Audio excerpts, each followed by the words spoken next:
Assalamualaikum warahmatullahi wabarakatuh. Perkenalkan, nama saya Kaisa Nur Aulia Safana dengan NIM 2288240039. Video ini dibuat untuk memenuhi tugas mata kuliah Sejarah Indonesia Masa Kolonial. Pada kesempatan kali ini, saya akan mereview bab 2 dan bab 3 dari buku yang berjudul The Social World of Batavia, European and Eurasian in Colonial Indonesia yang ditulis oleh Jean German Taylor. Oke, pada bab 2 ini membahas pertumbuhan masyarakat pemukiman, menjelaskan bagaimana Batavia berubah dari sekedar pos dagang dan militer VOC menjadi masyarakat pemukiman permanen pada abad ke-17.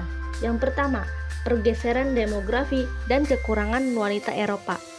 Awalnya, VOC hanya mengirimkan sedikit sekali wanita Eropa. Hal ini memaksa para pria Eropa seperti pejabat, tentara, atau warga bebas untuk menjalin hubungan dengan wanita dari Asia, baik itu budak, wanita lokal, maupun dari daerah jajahan lainnya.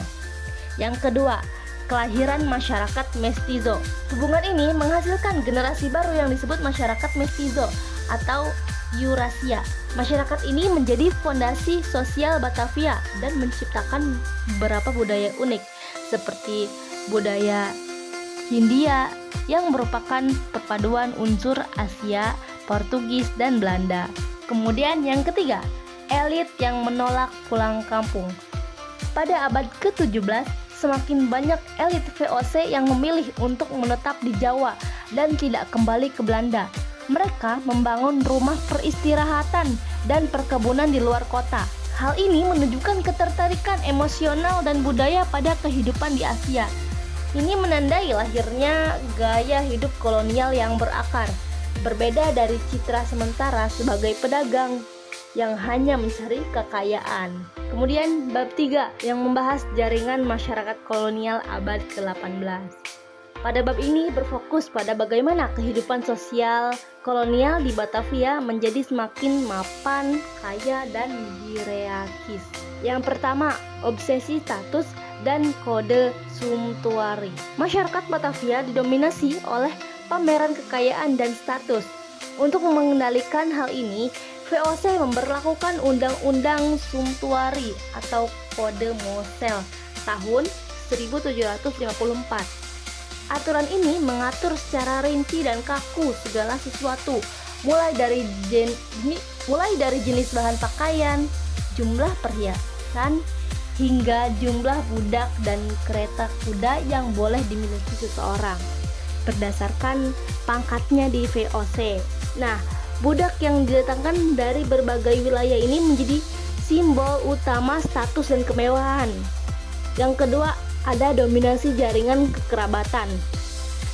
Kekuasaan politik dan ekonomi di pucuk pimpinan VOC, terutama Dewan Hindia, dipegang oleh sekelompok kecil pria yang terikat erat melalui perkawinan strategis.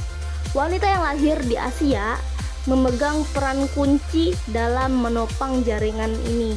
Melalui ikatan perkawinan, mereka memperkuat dan melanggengkan posisi keluarga mereka di puncak hierarki kolonial. Yang ketiga, pengembangan perkebunan dan gaya hidup bangsawan. Karena pusat kota Batavia semakin padat dan tidak sehat, kaum elit mulai pindah ke pinggiran kota untuk membangun peristirahatan dan perkebunan. Nah, tempat-tempat ini menjadi basis baru bagi budaya Hindia yang semakin matang. Mereka menjalani gaya hidup bangsawan tanah, menjadi patron bagi budak, dan menggunakan jasa buruh lokal sehingga menyebarkan jaring-jaring sosial budaya kolonial jauh melampaui tembok kota. Kemudian analisis kritis terhadap buku ini di bab 2. Yang pertama, membongkar mitos Puritanisme Eropa. Taylor, sang penulis, menunjukkan bahwa identitas Eropa di Batavia sejak dini sudah tidak murni dan didominasi oleh percampuran ras mestizo. Hal ini menantang narasi kolonial klasik yang menekankan superioritas dan pemisahan ras. Sebaliknya, wanita Asia sebagai gundik atau nyai atau istri adalah fondasi demokrasi dan sosial masyarakat. Yang kedua, paradoks Indies Born. Keinginan para elit untuk menetap dan menjadi Indies Born atau memilih tinggal di Jawa menciptakan paradoks kolonial. Mereka secara politik dan ekonomi adalah orang Eropa, tetapi secara budaya mereka semakin dijawakan atau diasiakan. Mereka mencintai iklim, makanan, dan gaya hidup oriental, bahkan mengadopsi struktur patronase feodal. Nah, analisis kritis terhadap bab 3 yaitu yang pertama, kekakuan dan kemunafikan Suntuari Laos. Kode Mosel yang diciptakan pada tahun 1754 adalah pengakuan VOC bahwa status sosial tidak lagi hanya ditentukan oleh jabatan, tetapi oleh kekayaan dan kemampuan untuk pamer. Aturan yang sangat rinci ini mengenai pakaian dan budak adalah upaya putus asa dan formal untuk memaksakan hierarki Eropa di tengah realitas sosial Asia yang kacau, di mana orang-orang dapat membeli jalan mereka menuju status. Yang kedua, wanita sebagai simpul kekuasaan. Penulis buku ini menekankan bahwa wanita Kreol Eurasia bukan hanya korban atau figur pasif, tetapi simbol kunci dalam web kekuasaan. Melalui jaringan keluarga dan perkawinan mereka adalah penjaga pintu gerbang sosial bagi pria Eropa yang ambisius. Tanpa hubungan melalui wanita Indies Born, sulit bagi pejabat Eropa baru untuk menembus lingkaran elit VOC ini. Ya, setelah membaca bab 2 dan bab 3 dari buku ini, saya merasa pandangan saya tentang zaman penjajahan sedikit berubah. Dulu, saya selalu membayangkan kolonialisme itu begini.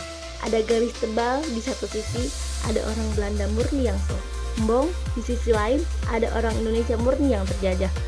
Ya, pokoknya semuanya terpisah. Tapi di buku ini tidak mengatakan seperti itu. Faktanya, Batavia sejak awal sudah campur aduk. Di bab 2 buku ini menunjukkan bahwa karena wanita Belanda sedikit yang datang, para pria Belanda itu menikah atau punya anak dengan wanita Asia.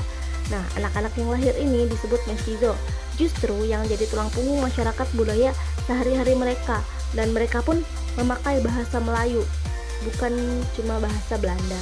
Hal ini membuat saya sadar identitas itu tidak pernah murni. Ya, dari buku ini kita perlu sadari bahwa identitas Indonesia hari ini adalah warisan dari percampuran budaya dan ras yang telah dimulai sejak abad ke-17 di kota-kota pelabuhan seperti Batavia.